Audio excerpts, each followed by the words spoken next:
Hey everyone, today I want to bring your attention to a list that you might not know the existence of.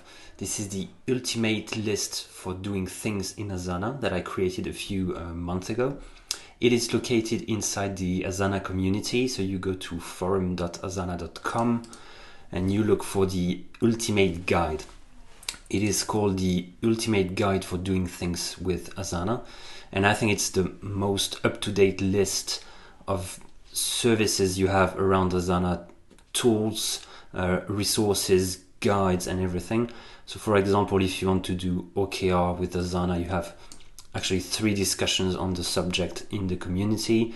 If you want to clean up your Asana, you have a few tools available to clean up tags, project, custom fields.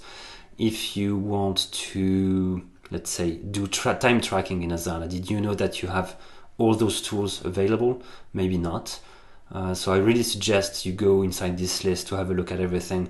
You also have a list of reporting and dashboarding tools and a lot of interesting things for you. Don't hesitate to suggest new tools and services and links inside the discussion at the bottom. And I think that's it for today. Thanks.